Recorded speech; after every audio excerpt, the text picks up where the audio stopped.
GCCയിലെ മലയാളികളുടെ ഏറ്റവും വലിയ കൂട്ടായ്മയായ കേരളീയ സമയത്തിലെ തെരഞ്ഞെടുപ്പുമായി ബന്ധപ്പെട്ട് വളരെ ഗുരുതര ആരോപണങ്ങളാണ് നിലവിലെ ഭരണസമിതിക്കെതിരെ മത്സരിക്കുന്ന റിഫോമേഴ്സ് പാനൽ ഉന്നയിച്ചിരിക്കുന്നത്.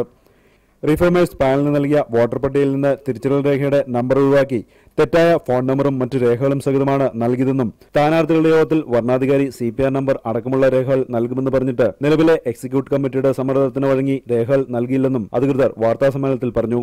ഞങ്ങൾക്ക് പൂർണ്ണമായ ശരിയായ വോട്ടേഴ്സ് ലിസ്റ്റ് തരാൻ പിന്നെ ഞങ്ങൾ എങ്ങനെ ഇലക്ഷൻ പ്രവർത്തിക്കുക? എങ്ങനെ ഇലക്ഷൻ നീതിപൂർവമാകും? ലോകത്ത് ഏത് ഇലക്ഷനിലാണ് ഇങ്ങനെയുള്ളത്? നിങ്ങൾ തന്നെ നിങ്ങളുടെ അനുഭവത്തിലും പരിചയത്തിലും പറയൂ.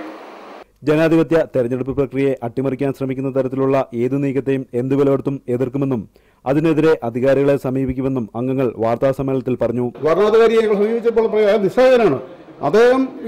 ഒരു ഏകാധിപത്യപരമായ രീതിയിൽ ഇപ്പോഴത്തെ ഭരണസമിതി യാതൊരുമായ രേഖയും കേരള സമാജത്തിൽ നിന്ന് ഈ ഭരണാധികാരി പ്രവർത്തിക്കാൻ കഴിയില്ല, നിസ്സഹായനാണെന്നുള്ള കാര്യം തുറന്നു പറയുണ്ടായി. നിലവിലെ ഭരണസമിതിക്കെതിരെ വളരെ ഗുരുതര ആരോപണങ്ങളാണ് റിഫോമേഴ്സ് പാനൽ ഉന്നയിച്ചിരിക്കുന്നത്. ബഹ്റിൻ മലയാളിയുടെ അഭിമാനമായ കേരളീയ സമയത്തിലെ തെരഞ്ഞെടുപ്പ് വീണ്ടും നീളുമെന്ന സൂചനയാണ് ഇതിലൂടെ ലഭിക്കുന്നത്.